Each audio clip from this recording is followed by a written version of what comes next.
यं सामगाः ध्यानावस्थिततद्गतेन मनसा पश्यन्ति यं योगिनो यस्यान्तं न विदुषासुरगणा देवाय तस्मै नमः देवाय तस्मै नमः। श्रीमद् भगवद गीता का 5वां अध्याय कर्म संन्यास योग। और उस अध्याय में हमने देखा कि पहले अर्जुन का एक प्रश्न है कि संन्यास अच्छा है या कर्म योग अच्छा है। संन्यासम कर्मणाम कृष्ण पुनर्योगम च संससि। तो जैसे तीसरे अध्याय में भी प्रश्न था कि ज्ञान की अपेक्षा यदि कर्म अच्छा है तो मेरे को कर्म की अपेक्षा ज्ञान अगर अच्छा है तो मेरे को जबरदस्ती कर्म में क्यों लगा रहे हो। वैसा ही प्रश्न ये है कि संन्यास और फिर कर्म योग दोनों की प्रशंसा की है, तो दोनों में से निश्चित रूप से मेरे को बताइए कि कौन सा अच्छा है। कर्म करना अच्छा है या संन्यास उसको छोड़ देना अच्छा है। भगवान कहते हैं दोनों ही एक ही रास्ते में ले जाते हैं, दोनों से कल्याण होता है। और लेकिन कर्म योग विशेष इसलिए है क्योंकि वैसे तो दोनों एक ही है। सांख्य योगो पृथक बाला प्रवदंती न पंडिता। पंडित जो कहता है कि अलग अलग है वो वास्तव में इसको जानता नहीं है। पंडित लोग कभी ये नहीं कहेंगे कि सांख्य अलग है और योग अलग है, मतलब कर्म अलग है और ज्ञान अलग है। लेकिन जब तक हम तैयार नहीं है ज्ञान के लिए तब तक कर्म योग ही करना चाहिए। तो ये अलग अलग नहीं है बल्कि एक दूसरे के पूरक है और प्रारंभ करना चाहिए, शुरू कर्म योग से ही करना चाहिए। फिर उसकी उन्नत अवस्था जब कर्म करते करते कर्म योग करते करते कर्मों में आसक्ति समाप्त हो जाए तब फिर उस कर्म को छोड़ सकते हैं, संन्यास के मार्ग में आगे बढ़ सकते हैं।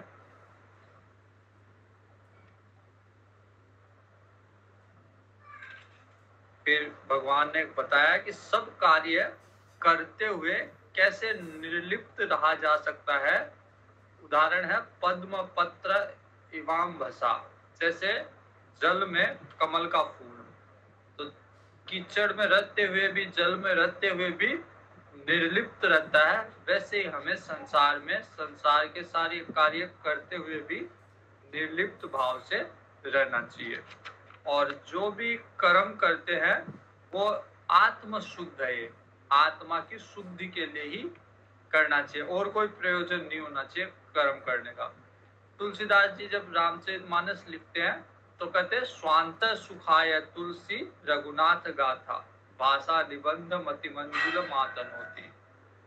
कि मैंने रामचरितमानस केवल स्वांत सुखाय, खुद के सुख के लिए, स्वांत सुखाय के लिए, खुद के सुख के लिए लिखी है। तो वैसे सारे कर्म आत्म शुद्धाय के लिए करना चाहिए, न कि दिखावे के लिए, न कि उसके पीछे किसी का अहित करने का इंटेंशन हो, ना कि धन कमाने का इंटेंशन हो, कोई उसमें प्रयोजन नहीं हो। केवल और केवल कर्म करने का प्रयोजन हो आत्म शुद्धि, कि मैं ये कर्म करूंगा इससे मेरी आत्मा की शुद्धि होगी। अगर लोक प्रसिद्धि, लोक दिखावा या संसार की किसी वस्तु की अपेक्षा इससे प्रेरित होकर कर्म किया जाएगा तो आत्म शुद्धि नहीं हो पाएगी। इसके बाद में भगवान कहते हैं कि जो आत्मा है, इस नवद्वार रूपी शरीर में जो आत्मा है वास्तव में वो निर्लिप्ति है, कोई कार्य नहीं करती। वो कर्म कभी भी उसमें, जैसे पद्म पत्र है, जैसे कमल का फूल है, तो वास्तव में आत्मा उस कमल के फूल की तरह निर्लिप्त ही रहती है, लेकिन हमारे अज्ञान के कारण हमारा ये ज्ञान ढका हुआ है। क्योंकि हम अपने आप को शरीर मान रहे हैं, तो शरीर जो काम करता है, जो क्रिया करता है, हम सोचते हैं कि हम कर रहे हैं, जबकि हम आत्मा रूप से हैं। आत्मा रूप से केवल साक्षी है, जो कुछ हो रहा है उसे देख रहे हैं, हम कुछ नहीं कर रहे। कर रहा तो ये शरीर है, जो स्थूल शरीर है, गतिविधियां सारे कर्म उसी के द्वारा। हम अगर अपने आप को आत्मा माने तो आत्मा सदैव शुद्ध बुद्ध मुक्त है, उस आत्मा में कोई विकार नहीं है। तो लेकिन दिखता नहीं है, हमको अनुभव नहीं होता हमारे अज्ञान के कारण। जब अज्ञान छट जाएगा, जैसे बादल जब आ जाते हैं तो ऐसे लगता है कि सूर्य अस्त हो गया, सूर्य नहीं है। लेकिन जैसे ही बादल छटते हैं, सूर्य अपने स्थान पे ही है। सूर्य न कभी गया था और न उसको वापस प्रकट होना है, उसको कुछ नहीं करना, वो जैसे का जैसे, जस का तस, वैसे का वैसे ही है। केवल बादलों को हटना है। सूर्य दिखने के लिए बादल जैसे ही हटेंगे, सूर्य अपने स्थान पे वैसे ही प्रकाशित हो रहा है। लेकिन जब बादल आ जाते हैं तो लगता है कि सूर्य कम दिख रहा है या मंदा पड़ गया, इसका प्रकाश उतना नहीं है, उतना ओजस्वी तेजस्वी नहीं है। लेकिन वास्तविकता यही है कि सूर्य वैसा ही ओजस्वी तेजस्वी है, केवल बादल का फर्क पड़ रहा है कि हमारे और उसके बीच में बादल आ गए। वैसे ही आत्मा सदैव नित्य शुद्ध बुद्ध मुक्त है, केवल हम उस चीज को अनुभव नहीं कर पाते, केवल हमारे अज्ञान के कारण। अज्ञान का पर्दा है, जैसे अज्ञान के बादल छटेंगे और आत्म रूप से हम सदैव शुद्ध बुद्ध और मुक्त है। फिर भगवान कहते हैं कि मैंने न कर्तृत्व की सर्जना की है, न कर्तृत्व न कर्माणी, ये भगवान ने नहीं बनाए, और न कर्म फल को बनाया। ये प्रकृति के देन है, प्रकृति ने इन्हें बनाया और ये प्रकृति का ही खेल है।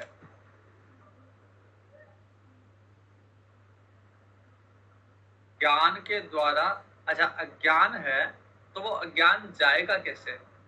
अज्ञान और किसी तरह से नहीं जाएगा। जैसे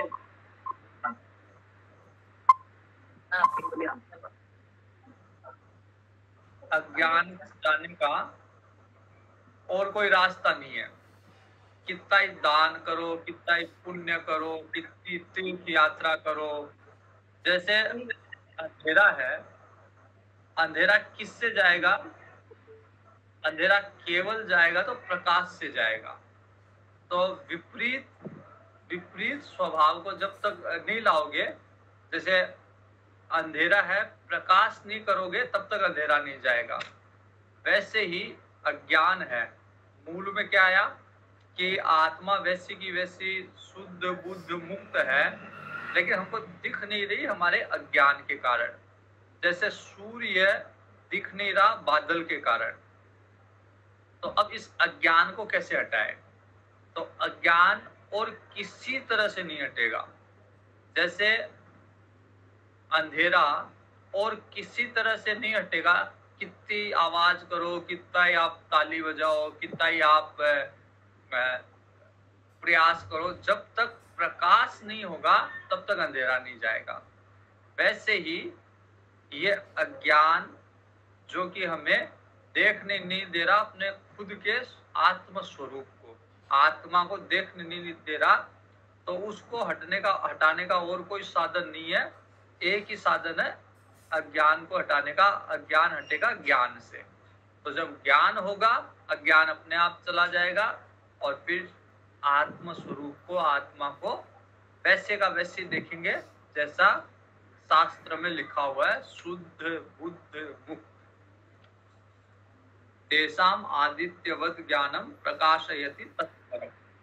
तो सूर्य की तरह वो आत्मा वैसे ही चमकती हुई मिलेगी जब तक अज्ञान के बादल है तब तक हम उस आत्मा को देख नहीं पाते। तद्बुद्धस्तदात्मान तन्निष्ठास्तत्परायणाः गच्छन्त्य पुनरावृत्तिं ज्ञान निर्धूत कल्मषाः।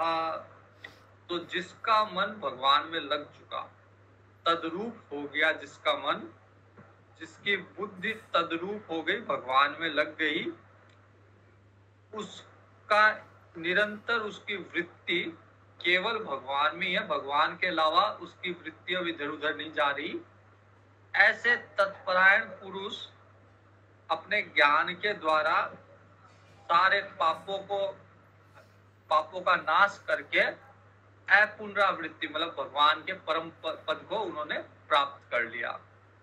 तो इसमें मुख्य बात है कि भगवान में मन बुद्धि लगाना और अज्ञान का नाश करना। जब अज्ञान का नाश हो जाएगा तो पूरे पाप अपने आप ही स्वतः ही नष्ट हो जाएंगे और फिर भगवान के परम पद को प्राप्त किया जा सकता है। इसके लिए करना क्या है, शुरू कहाँ से करना है? तो सबसे पहली चीज है कि सब में समदर्शन। गीता का मैं बार बार बताता हूँ, गीता जी का योग एक ही है और कोई योग नहीं है। एक चीज याद आ गई, बीच में मैं बता रहा हूँ। एक बार मैं जब हिमालय की यात्रा कर रहा था तो एक भविष्य बद्री एक स्थान है हिमालय में, पंचबद्री में एक है भविष्य बद्री। वहां पे रात को एक बाबा जी के कुटिया में रुका हुआ था मैं, और दूर दूर तक कोई नहीं, सिर्फ बाबा जी की एक कुटिया और उसमें बाबा जी और मैं। तो रात को मैंने अचानक बाबा जी से ऐसे बात कर रहे थे, तो मैंने अचानक पूछा, बाबा जी साधना क्या, मतलब आप कौन सी साधना अच्छी लगती है? तो बाबा जी हंस के बोलते हैं, बोला जाके पेड़ के उल्टा लटक जा, यही साधना अच्छी है। तो मतलब मजाक कर रहे थे बाबा जी कि पेड़ के जाके उल्टा लटक जा, यही साधना अच्छी है। तो ये सब चीजें कुछ भी कर लो, इनसे कुछ होने वाला नहीं है। कितना ही पेड़ के उल्टा लटको, कितना ही शीर्षासन करो, जब तक अज्ञान नहीं हटेगा, जब तक हम ये नहीं मान लेंगे कि मैं शरीर नहीं हूं, मैं ये स्थूल शरीर नहीं हूं, मैं शुद्ध चैतन्य आत्मा हूं, तब तक कुछ होने वाला नहीं है। जैसे रास्ते में एक रस्सी पड़ी हुई है और हमने ये सोच लिया, हमारे दिमाग में ये बैठ गया कि ये रस्सी नहीं, ये सांप है।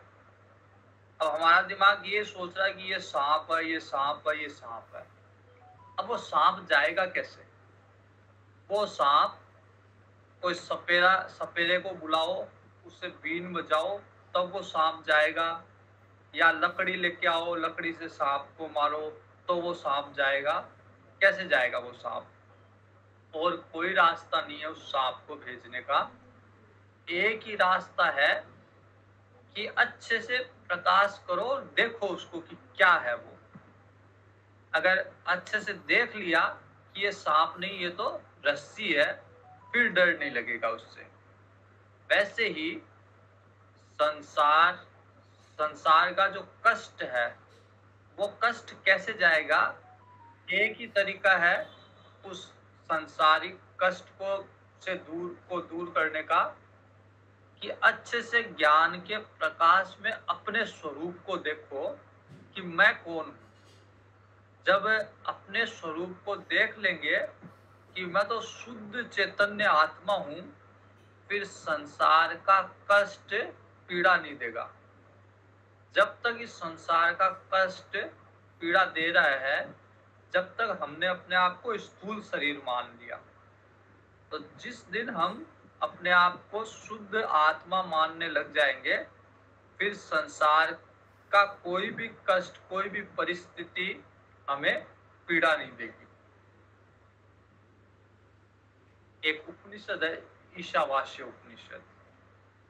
वहां पे एक व्यक्ति खूब तपस्या करता है और तपस्या करके फिर सूर्य को बोलता है कि सूर्य देवता, तू तेरी ये किरणें समेट, मैं देखना चाहता हूं कि तेरे पीछे कौन है, अर्थात तू किसके कारण चमक रहा है, अर्थात तेरे से ऊपर कौन है, तेरा मालिक भी कौन है।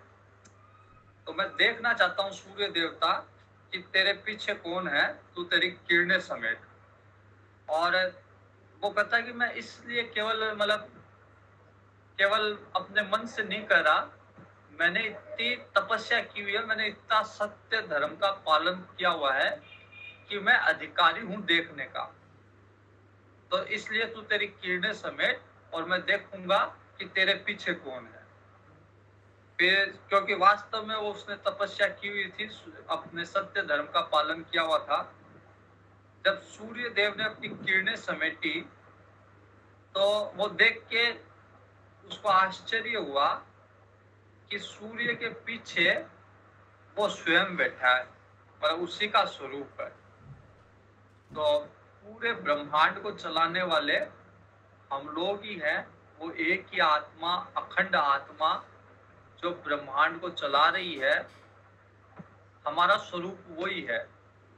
लेकिन हमने अपने आप को उससे उससे संबंध नहीं करके अलग अलग जो शरीर है उससे हमने आपको संबंध कर लिया। उससे हम ये मानने लग गए कि मैं इस शरीर में, केवल इसी शरीर में हूँ, मैं केवल स्त्री है तो स्त्री, पुरुष है तो पुरुष, ब्राह्मण है तो ब्राह्मण, क्षत्रिय है तो क्षत्रिय। तो ये सब उपाधियां हैं आत्मा की।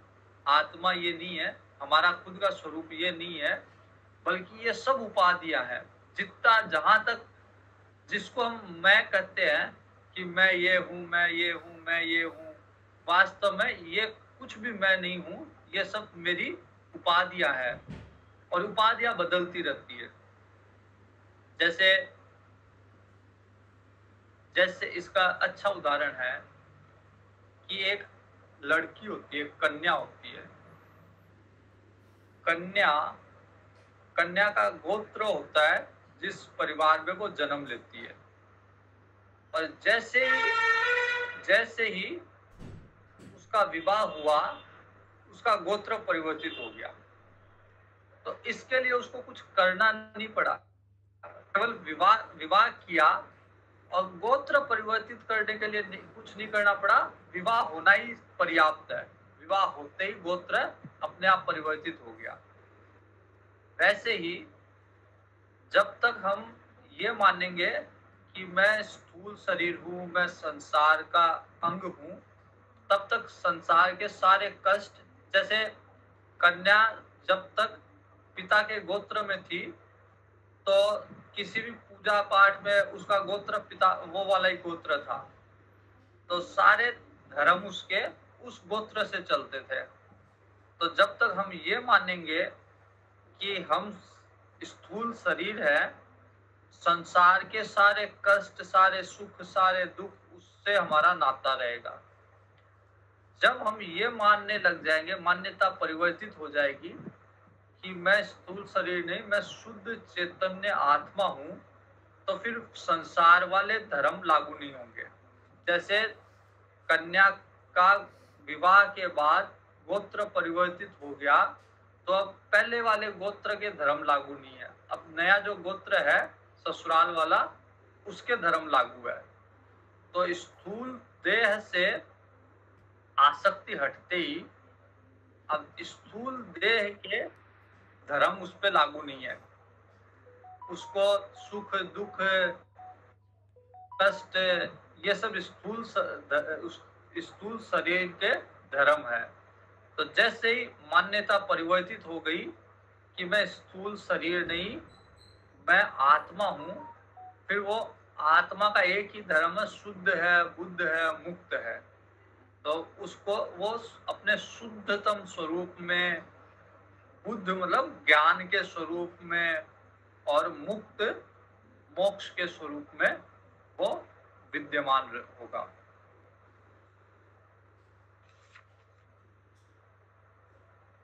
तो भगवत गीता का एक ही योग है और वो है समता। तो जब व्यक्ति समता में स्थापित होगा तो उसका सारा का सारा अज्ञान हट जाएगा। समता में किस तरह स्थापित होगा, इसके लिए अगला श्लोक है, विद्या विनय संपन्ने ब्राह्मणे गविहस्तिनि सुनी चैव स्वपाके च पंडिता समदर्शिनः। तो जो वास्तव में ज्ञानी होगा वो किसी में भेद नहीं करेगा। अब देखो इतनी बड़ी बात कही हुई है, फिर भी कई लोग हमारे शास्त्र पे दोषारोपण करते हैं, उसमें गलतियां निकालते हैं। यहाँ पे स्पष्ट कहा हुआ है कि किसी में भी ज्ञानी आदमी भेद नहीं करेगा, न ब्राह्मण में न चंडाल में। उसके लिए ब्राह्मण भी वैसा और चंडाल भी वैसा, क्योंकि गीता का तो योग ही समत्व योग है। वो किसी भी तरह भेद बुद्धि अगर उसमें आएगी तो इसका मतलब वो गीता को नहीं मान रहा। गीता जी को मानने का मतलब ही समत्व है, हर जगह समता, सब जगह भगवान के दर्शन। अगर हम भेदभाव करते रहे, हम ये देखते रहे कि ये क्षत्रिय है, ये शूद्र है, ये ब्राह्मण है, तो फिर सब में भगवान कैसे देखेंगे? भगवान सब में देखें, इसके लिए जरूरी है कि ये जितनी भी उपाधियां हैं, कि ये ब्राह्मण है या ये पुरुष है या ये स्त्री है या ये वैश्य है, ये शूद्र है, ये पढ़ा लिखा है, ये अनपढ़ है, ये सारी, ये सुंदर है, ये गोरा है, ये काला है, ये सारी की सारी स्थूल शरीर की उपाधियां हैं। तो शुद्ध चैतन्य के दर्शन करने हैं, भगवान के दर्शन करने हैं, तो इन सारी उपाधियों के से ऊपर उठना होगा और समता में स्थापित होना होगा। और समता कैसी? कि विद्या विनय संपन्ने ब्राह्मणे गविहस्तिनि। कोई बहुत अच्छी उच्च कोटि का ब्राह्मण है, उसमें विद्या भी है, उसमें विनय भी है, विनम्र भी है, विद्या भी है उसमें, और चंडाल से चंडाल व्यक्ति, नीच से नीच व्यक्ति, दोनों में भेद ना करे।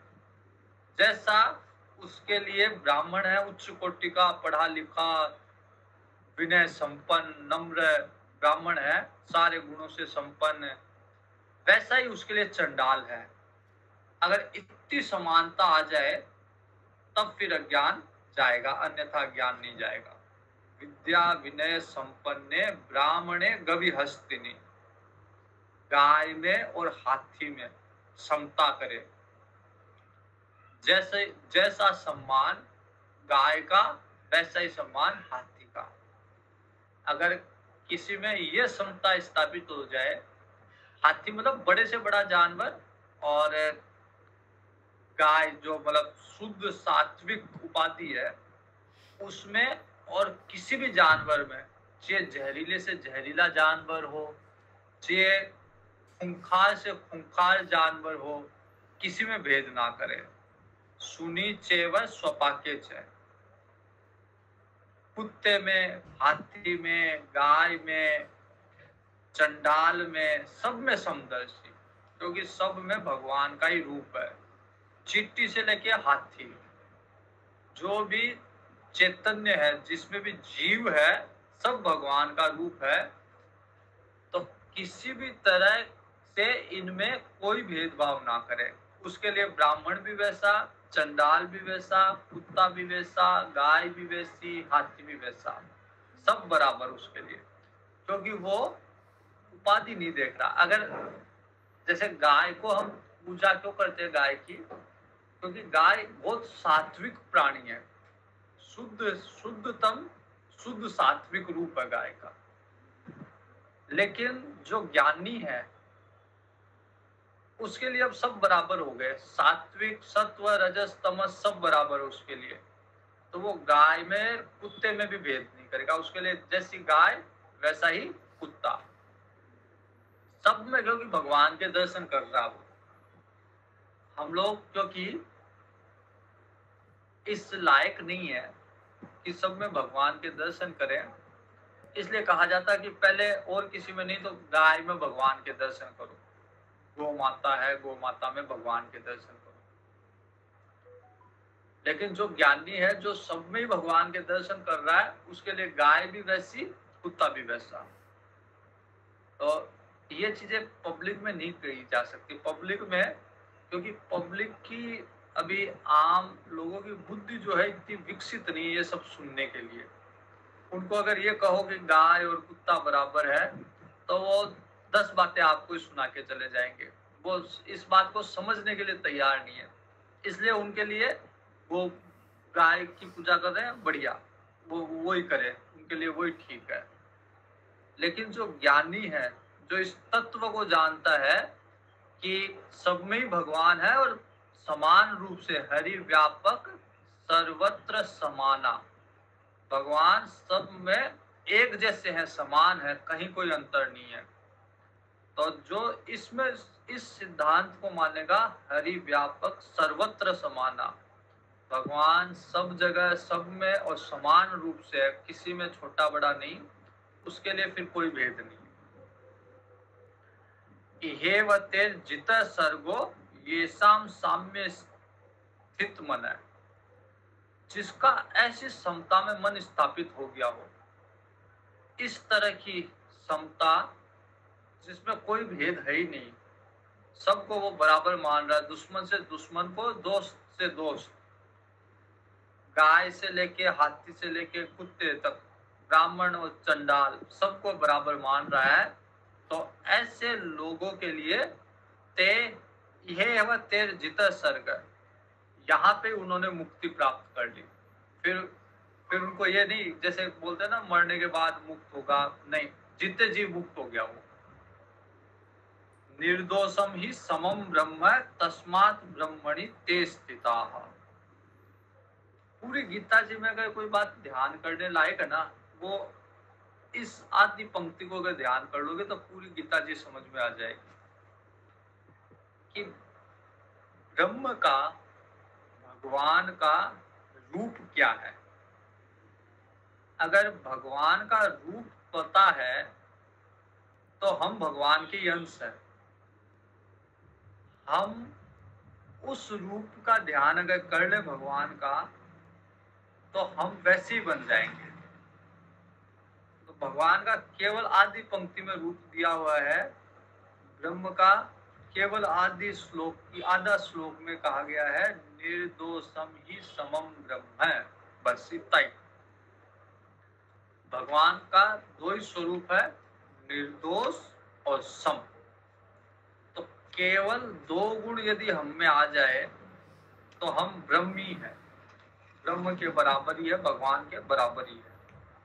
दो गुण क्या है कि एक तो निर्दोष बनो, कोई दोष नहीं हो, काम क्रोध मद लोभ ये सारे दोष है। अगर इनसे ऊपर उठ जाए, इन दोषों से मुक्त हो जाए, किसी की बुराई नहीं करना, किसी का अपमान नहीं करना, किसी की हिंसा नहीं करना, चोरी नहीं करना, राग द्वेष नहीं करना, ये सारे छल कपट, इन सब से ऊपर अलग हट जाए तो निर्दोष बन जाए। निर्दोष और सम, दो चीज, बस दो, और ज्यादा झमेला नहीं, दो ही चीज है। एक तो निर्दोष बन जाए और दूसरा समता में स्थापित हो जाए कि हमारे बाद में, हमारे सामने या हमारे मन में सब बराबर है। कोई आ जाओ, कोई गाय आ जाओ, कोई कुत्ता आ जाओ, बैल आ जाओ, हाथी आ जाओ, घोड़ा आ जाओ, चिट्टी आ जाओ, हमारा दुश्मन आ जाओ, हमारा मित्र आ जाओ, सब बराबर है। तो ये समता में स्थापित हो जाए, निर्दोषम ही समम ब्रह्म है। तो ये दो गुण यदि आ जाए तो फिर ये मानना चाहिए कि वो ब्रह्म के बराबर ही, भगवान के बराबर ही है। व्यवहार में ऐसा संभव नहीं है। तो जब तक व्यवहार रहेगा, व्यवहारिक दृष्टि से हमें भेद पता होना चाहिए। ऐसा नहीं है कि जैसे गाय को जाके हमने गाय के ऊपर हाथ फेर लिया, अब शेर आया तो शेर के ऊपर भी हम, क्योंकि हम समान मान रहे हैं तो हम जाके हाथ फेरेंगे। अगर हाथ फेरेंगे खा जाएगा वो। उसका भी अपना धर्म है, वो अपने धर्म का पालन कर रहा है। और हमें भी व्यवहार में हमें समझना चाहिए कि वो खूंखार है, वो हिंसक है, गाय सात्विक है, तो उससे कैसे व्यवहार करना है, और शेर से कैसे व्यवहार करना है, गाय से कैसे व्यवहार करना है। दुश्मन आ गया, अगर कोई आतंकवादी आ गया, कोई डाकू आ गया, उससे कैसे व्यवहार करना है। कोई गुरु आ गया, कोई ब्राह्मण आ गया, विद्या विनय संपन्न ब्राह्मण है, तो उसके सामने कैसे प्रणाम करना है, कैसे झुकना है। ये सब व्यवहार में हमें पता होना चाहिए, और व्यवहार इसी के हिसाब से होना चाहिए। लेकिन परमार्थ में हमें ये ज्ञान होना चाहिए कि सब बराबर है, सब में एक ही भगवान, एक ही ज्योति है जो सबको प्रकाशित कर रही है। तो जब ये हो जाएगा, निर्दोषम ही समम ब्रह्म है, निर्दोष बन जाएंगे और समता में स्थापित हो जाएंगे, तो फिर ब्रह्म के बराबर ही है। फिर हम में और ब्रह्म में कोई अंतर नहीं है, क्योंकि ब्रह्म भी क्या है, ब्रह्म भी केवल निर्दोष है और सम है। और दो गुण हम में आ गए, निर्दोष बन गए और सम बन गए, तो फिर हम भी ब्रह्म है। निर्दोषम ही समम ब्रह्म है, तस्मात् ब्रह्मणि ते स्थिताः। इसलिए जो समता रखता है वो ब्रह्म में ही स्थापित हो जाता है। ये शाम साम्य स्थितम मन है, जिसका मन साम्य में स्थित है, समता में स्थित है। जैसे कई कई औरतें बोलती है, गृहिणी कई बोलती है कि हम कभी किसी से भोजन में भेदभाव नहीं करते। कई माता जी ने मेरे को बताया है कि वो कहती है कि हमारे घर का एक सिद्धांत है कि कोई आ जाओ, चाहे कोई अच्छे से अच्छा रिश्तेदार आ जाओ, या हमारे घर में का कोई सदस्य हो, कोई अतिथि आए, कोई भिक्षुक आए, कोई भी आ जाए, घर में भोजन में भेदभाव नहीं करते। जैसा भोजन हम खाते हैं वैसा ही अतिथि को खिलाते हैं, वैसा ही भिक्षुक को देते हैं, और वैसा ही कोई और प्रिय से प्रिय आ जाए उसको देते हैं। तो समता, छोटी छोटी चीजों से समता स्थापित होती है। लेकिन इसका मतलब ये नहीं कि व्यवहार को ना समझें। जैसे यदि मान लीजिए परिवार में 4 सदस्य है और 4 में से एक बीमार है सदस्य, तो आप ये नहीं कर सकते कि समता है तो सबको बराबर भोजन दो। जो बीमार है उसको उसके हिसाब से बना के देना पड़ेगा। अगर कोई कमजोर है तो उसको ज्यादा आपको एनर्जी की चीजें देनी होगी। समता का मतलब ये नहीं, जैसे कोई अतिथि आया, जैसे मान लीजिए कोई अतिथि आया, बाहर से आया, बंगाल से आया, दक्षिण भारत से आया, उसको चावल ही पसंद है, उसको रोटी अच्छी नहीं लगती, तो आप ये नहीं कह सकते कि हम तो भाई समता स्थापित है हमारे यहाँ, तो सब रोटी बन रही है तो सबके लिए रोटी बनेगी। उसको जो पसंद है आपको वो देना पड़ेगा।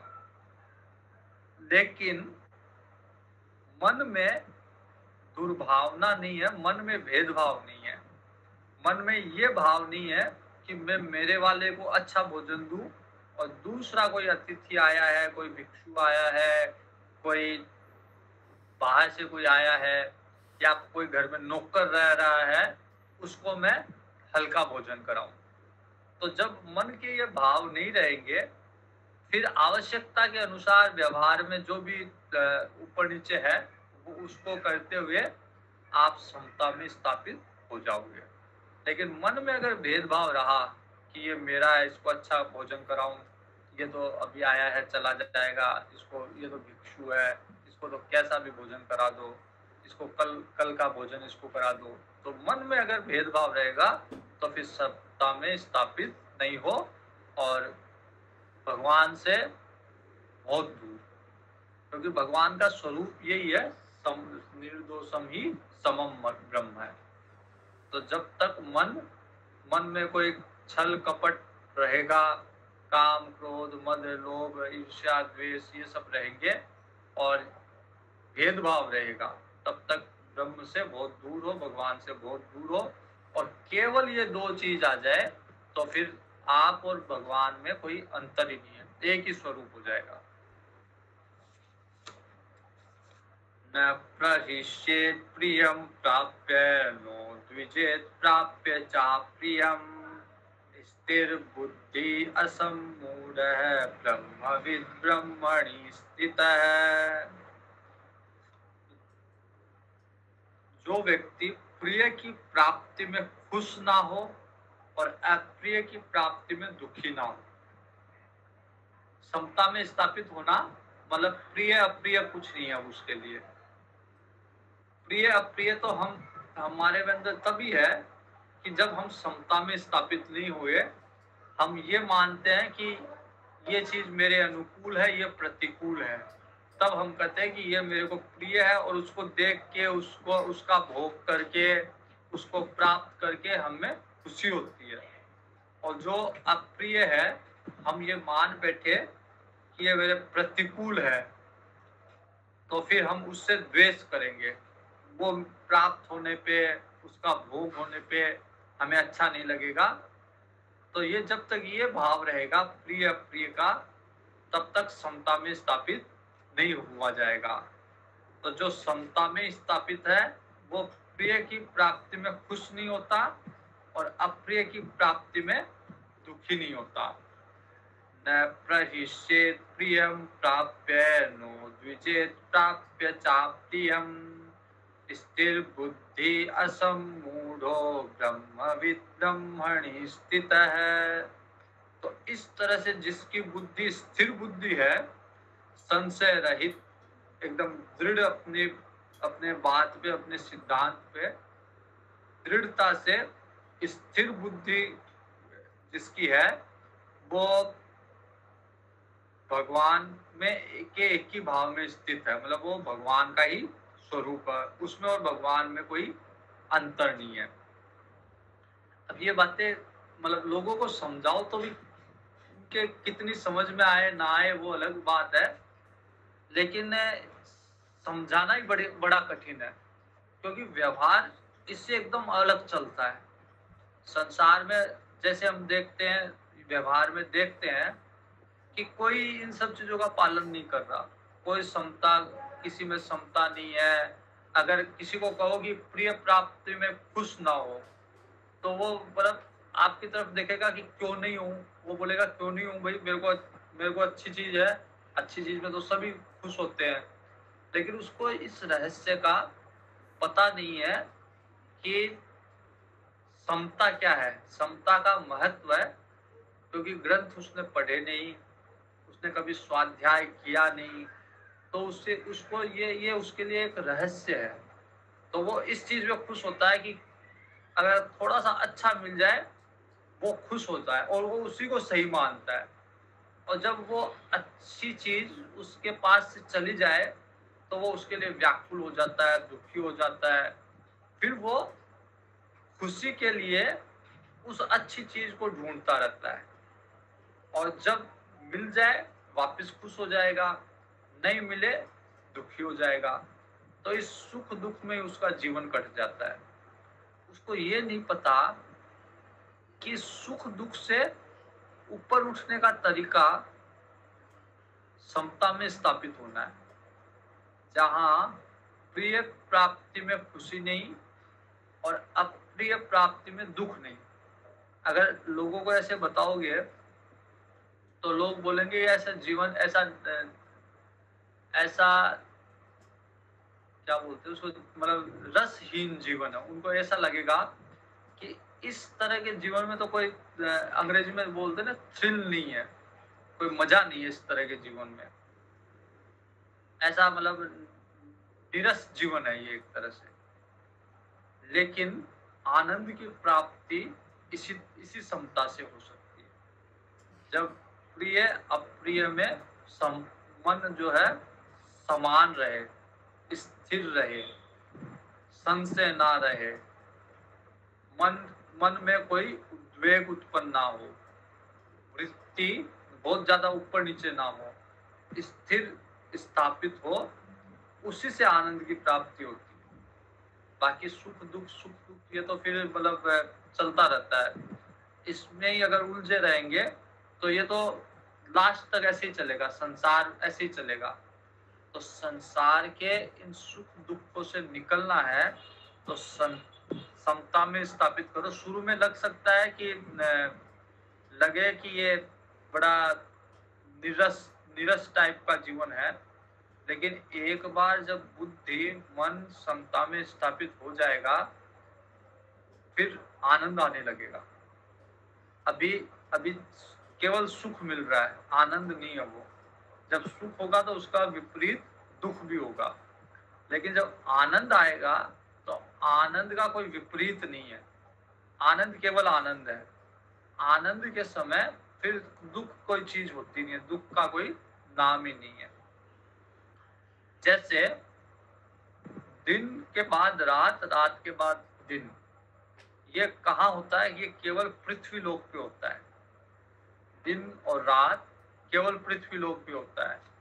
सूर्य में न रात है, क्योंकि सूर्य प्रकाशमान है, हमेशा प्रकाश रहता है वहां पे, तो रात होने का प्रश्न ही नहीं है।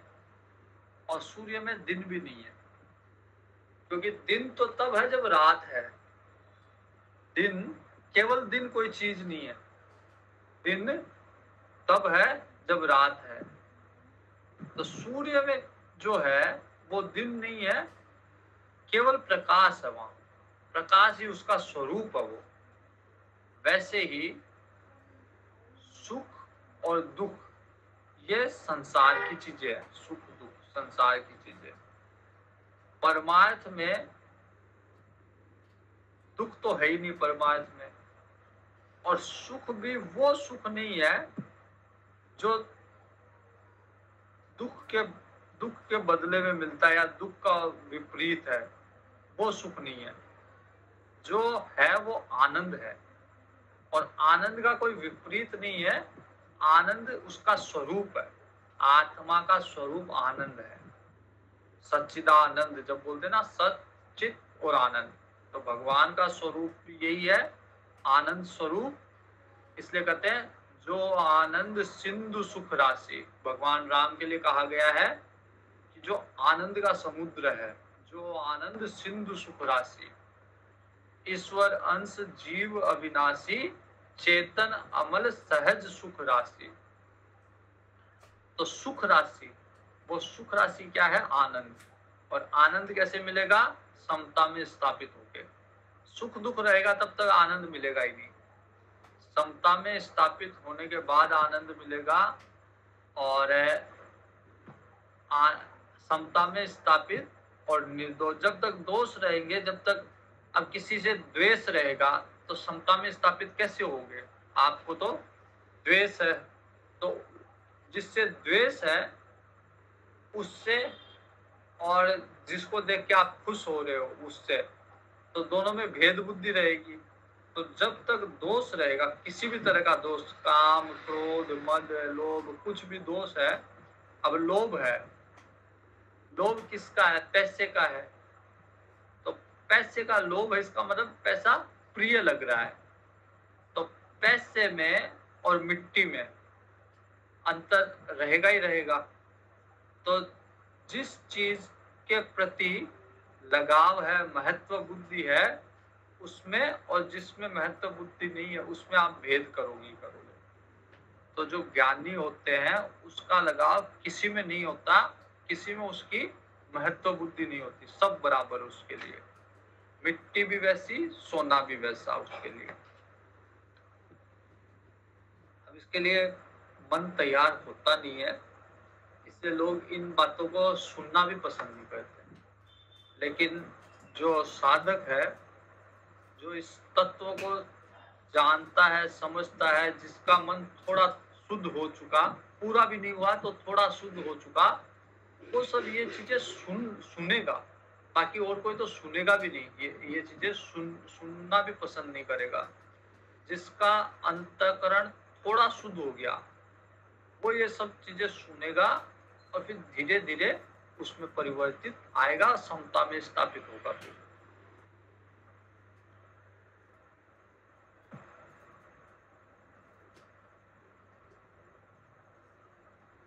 न न प्रहिष्येत् प्रियं प्राप्य नो द्विजेत् चाप्य चाप्रियम् स्थिरबुद्धिर असम्मूढ़ो ब्रह्मविद् ब्रह्मणि स्थितः है। यहाँ पे कहा गया है ब्रह्मविद् ब्रह्मणि स्थितः है। जो ब्रह्म को जान लेगा वो ब्रह्म ही बन जाएगा। ब्रह्मविद् ब्रह्मेव भवति। ब्रह्म को जान लिया, उसमें और ब्रह्म में कोई अंतर नहीं।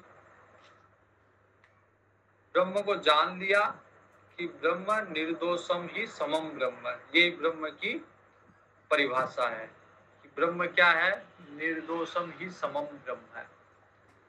ब्रह्म निर्दोष है और सम है।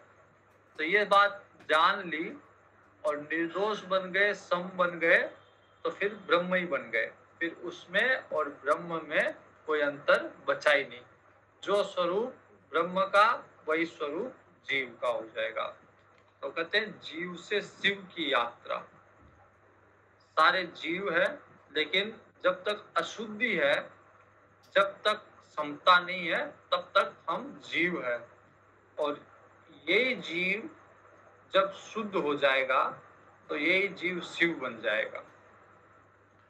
न प्रहिष्येत् प्रियं प्राप्य नो द्विजेत् चाप्रियं चाप्रियम् स्थिर बुद्धिर असम्मूढ़ो ब्रह्मविद् ब्रह्मणि स्थितः है। तो जो प्रिय अप्रिय से ऊपर उठ गया और स्थिर बुद्धि है, संशय रहित है, तो ऐसा ब्रह्मवेत्ता व्यक्ति ब्रह्म में एक ही भाव हो गया, ब्रह्म में स्थित हो गया। अब उसमें और ब्रह्म में कोई अंतर नहीं है। बाह्य स्पर्शे स्वशक्तात्मा विन्द्यात्मनि यत् सुखं स ब्रह्म योग युक्तात्मा सुखम अक्षयमश्नुते। बाहर के विषय जो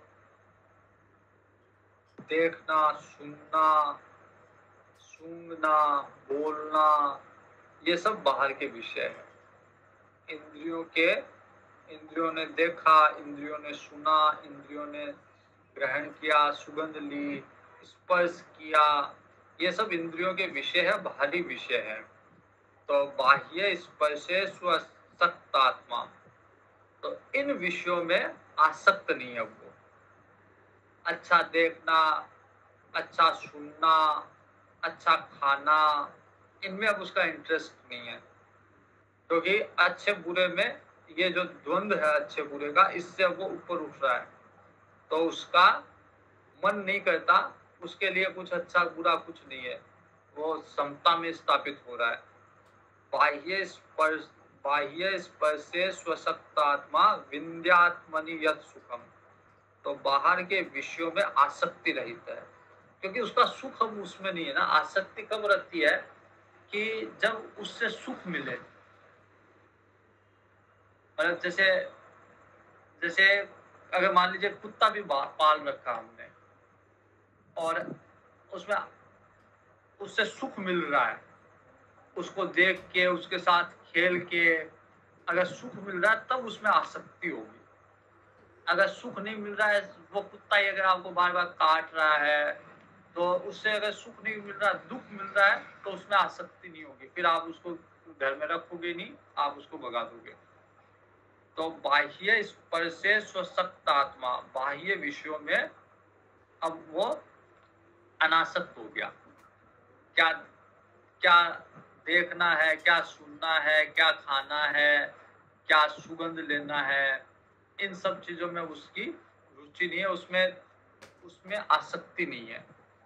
बाह्य स्पर्शे स्व असक्तात्मा विन्द्यात्मनि यत् सुखम, अब वो अंदर का सुख लेने लग गया, आत्मा में स्थित होके ध्यान जनित सात्विक सुख प्राप्त करने लग गया। अब उसको अंदर ध्यान से अपने आप को देख के आनंद आता है उसको। स ब्रह्म योग युक्त आत्मा सुखम अक्षयम अश्नुते। तो ऐसा व्यक्ति सच्चिदानंद पर ब्रह्म में स्थित है, ब्रह्म का ध्यान कर रहा है, ब्रह्म के योग में अभिन्न भाव से स्थित है ऐसा व्यक्ति। और फिर उसको कभी समाप्त नहीं होने वाला आनंद की अनुभूति होगी। कोई बोलता है ना भगवान की अनुभूति, तो भगवान की अनुभूति ऐसा कुछ नहीं होता। भगवान की अनुभूति मतलब आनंद की अनुभूति, क्योंकि भगवान का स्वरूप ही आनंद है, सत चित और आनंद, सच्चिदानंद। तो भगवान आनंद सिंधु सुख राशि, जो सहज चेतन अमल सहज सुख राशि। तो जो सहज सुख है, जो सिंधु सिंधु सुख राशि है, जो आनंद स्वरूप है, वही भगवान है। तो फिर जो समता में स्थापित हो गया, उसको सहज रूप से अंदर से आनंद मिल रहा है। अब उसको बाह्य विश्व से आनंद नहीं मिल रहा। अच्छा देख लिया, अच्छा खा लिया, अच्छा पी लिया, अच्छी सुगंध मिल गई, उससे उसको आनंद नहीं मिल रहा, क्योंकि वो आनंद नहीं है, वो केवल सुख है। अच्छा देखा सुख मिला, और बुरा देखा दुख मिला, बस इतना ही है वहां। तो वहां पे जहां ये द्वंद्व है, सुख दुख, वहां आनंद हो नहीं सकता। तो ऐसा व्यक्ति जैसे कुएं का मेंढक होता है ना, उसके लिए वो कुएं का संसार ही सब कुछ है। तो संसार के लोगों के लिए बस ये सुख दुख ही सब कुछ है। उनको ये पता ही नहीं कि इन सब से ऊपर भी कुछ चीज है, सुख दुख से ऊपर भी कुछ चीज है। वो सुख की तलाश में दुख को ही गले लगाते हैं एक तरह से, और इसी झमेले में पड़े रहते हैं, कभी सुख कभी दुख, कभी सुख कभी दुख। और अधिकतर तो होता ये है, सब चाहते तो सुख है, लेकिन अधिकतर दुख दुख दुख दुख दुख दुख दुख दुख ही चलता है। बीच में थोड़ा थोड़ा सुख, फिर दुख दुख दुख दुख लंबा, फिर थोड़ा थोड़ा सुख सुख सुख, फिर दुख दुख दुख। अधिकतर के जीवन में यही कहानी है। अगर आप पता करोगे, मेरे को अभी तक केवल एक व्यक्ति ने कहा है कि मेरे को सातों सुख है, बाकी और आज तक किसी ने नहीं कहा कि सातों सुख है। और जिसने कहा भी है, वो मैं समझता हूँ कि अभी मतलब अभी और उसको दुनिया देखना बाकी है। तो सातों सुख किसी को नहीं होते, और होते हैं तो कुछ काल के लिए हो सकते हैं, हमेशा के लिए सातों सुख, क्योंकि और कुछ नहीं तो मृत्यु का दुख तो होगा ही होगा, शरीर बीमार होगा उसका दुख होगा ही होगा, अपने से अपने प्रिय का के वियोग का दुख होगा ही होगा। अभी उसको सुख लग रहा है क्योंकि नया विवाह हुआ है, नया पुत्र हुआ है, तो उसको लगता है कि ये सारे सुख है, लेकिन ये सुख हमेशा बने रहेंगे ऐसा तो संभव है नहीं। ये सुख भी धीरे धीरे क्षीण होंगे, वृद्धावस्था आएगी, स्वयं की आएगी, पत्नी की आएगी, बच्चों में विकार उत्पन्न होंगे। तो ये आज जिसे वो सुख समझ रहा है, कल वो सब दुख का कारण बनेंगे। तो अधिकतर जीवन में दुख ज्यादा सुख कम, ऐसा होता है। बाह्य स्पर्शेषु सत्तात्मा विंध्यात्मनि यत् सुखम। तो वो जो समता में स्थापित है, वो अंदर का सुख प्राप्त कर रहा है। सब ब्रह्म योग युक्त आत्मा सुखम अक्षयम अश्नुते। तो ऐसा ब्रह्म के योग में स्थापित व्यक्ति अभिन्न रूप से अब अक्षय आनंद का अनुभव कर रहा है, जो कभी समाप्त नहीं हो। हमारा जीवन तो एक घटना मैं कई बार सुनाता हूँ कि एक व्यक्ति जंगल में जा रहा होता है और उसके पीछे एक शेर रहता है। शेर से बचने के लिए वो व्यक्ति कुएं में कूद जाता है। कुएं के अंदर कुछ पेड़ की टहनियां रहती है और वो उस टहनी को पकड़ के लटक जाता है वहां पे। जैसे ही उसकी नजर जाती है नीचे कुएं में, तो सूखा हुआ कुआं रहता है और उसमें बहुत जहरीले सांप रहते हैं।